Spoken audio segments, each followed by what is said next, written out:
That said, do you think it would be a better model to maybe just charge a minimal price for whatever the distribution costs are? Something just a set lower price, other than just saying, pick your price. Well, I think you have to make the distinction between songs and albums.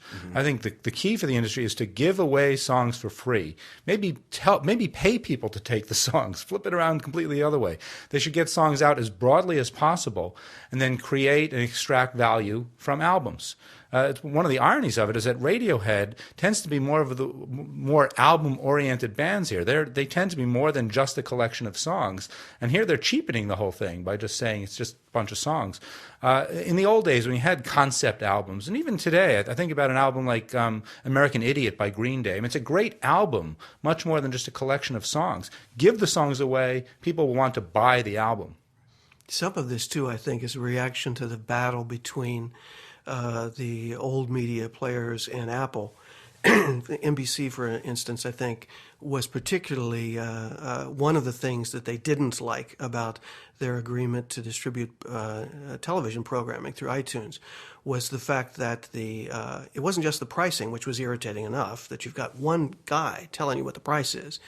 But in addition to that, it was the issue of bundling different video components they wanted to do. So they were losing control of the product, too. So I think that to some extent, too, as artists go their own way and try to cut out the traditional distributors, one of the things they're trying to do is get some kind of control back over the of what the product is in its essence. And I think that's entirely legitimate. I think, again, Radiohead's just trying to experiment with it and just raise the issue as much as propose a particular new business model. For myself, we've talked before, and I'm, one of the last people, I guess, on the planet who's still a fan of a light version of DRM, which I think is an interim solution to this problem. Ultimately, and I think Pete and I agree with this, that the real solution in the longer run is some kind of a fee-based streaming service for all of our digital belongings. Pete, you'd mentioned in an earlier conversation that you thought Amazon's recent announcement that it would start selling songs digitally was also a bad idea. Why are you against Amazon's move? Again, on one hand, it's a good idea just to see new players trying new things. That's great. But what it does is it legitimizes the iTunes Music Store. It says that it's good to sell songs on an a la carte basis and all that, and it pushes people away from the streaming model that Don just mentioned and just other ways of getting music that would be both more customer friendly as well as profitable. So it's nice to see some competition for iTunes, but I'd much rather see them go in a different direction completely rather than trying to compete on a head-to-head basis. It bothers me when I hear customers saying which download service is better because it seems to lock them in that this is the only business model. They should be thinking much more broadly about wildly different ways of being able to obtain and enjoy their music. Well, one question we were going to ask was, what kinds of models could come from this, but it sounds like you both advocate a streaming model. Could you explain that in a little more detail? Sure. I think that the streaming subscription model will be the winner here, even though there's no evidence of it to date. The idea that people pay a monthly fee and then not only will get, but will be encouraged to get all they can eat. To consume as many songs as possible without worrying about how many they own and in what form. Just giving people universal access to the music so they can listen to whatever song they want, wherever they are. Today's technology enables this. I mean, who knows if it's going to come through Wi-Fi or cell phone networks or satellite. I don't care. Those are important issues for someone else to worry about. From a business standpoint, you want people to be as engaged with as much music as possible. Music is competing with sports and family and religion. The industry wants to keep the music coming and not force people to make decisions about, should I buy this song or not? So you want to get the music out there. The streaming model does it very well. And because the streaming model lets people listen but not necessarily own, it still leaves lots of room for the album. So if you hear something, it's real good. It's the usual rule when we were kids. If it has 3 good songs, you go out and buy the album.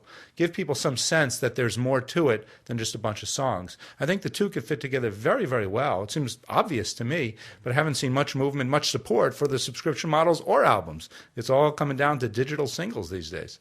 Yeah, in fact, I would to add to that is that I think this emphasis on devices instead of the actual music. The people are more attached to their device than they are to the music that's on it. It's a very strange time we're in that regard. But I do think that ultimately something like what Netflix has proven in the video rental business, I think that it'll also be not just music, of course, but also video, and I would suspect, why not books? Why not art? Why not anything that's digitized, that's available in the cloud on whatever contraption I happen to have that was on sale this week, or that's the hot new thing.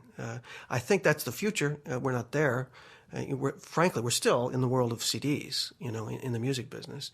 But I'm not sure how long that'll last.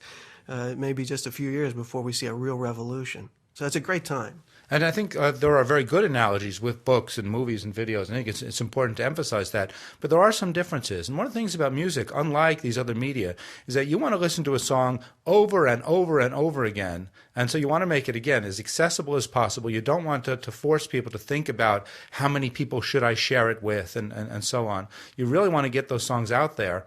Songs are basically advertisements for albums. If you think about it, in some sense, a song is like a movie trailer. Give the movie trailers away and then extract value from the movie or from the DVD. And the industry just doesn't see it that way.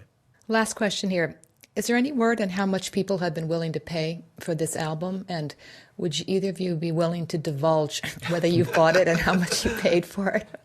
Yeah, I bought it. I paid $0 because I was curious to see what it was worth. In fact, I brought some copies. I think it's probably still illegal for me to give them to you.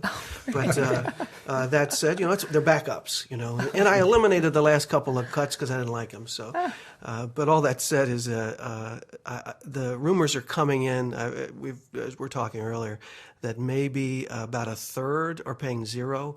But the details are very closely held. And that's an interesting new asset that Radiohead has now, too, is they now have the best real data of an experiment in a new sort of distribution model. And I think they could sell that. And I would claim that I'd rather not know. I mean, I'm curious. It'd be fun to see what the prices look like and how it varies across people. But as I said earlier, I think that to try to put a price on something like this, not only because it's kind of gimmicky, but because it doesn't fully reflect the value of the album, I think the more we focus on pricing, I think it's a mistake for the industry. Pete and Don, thanks for joining us. Pleasure. For more information, please visit knowledge.wharton.upenn.edu.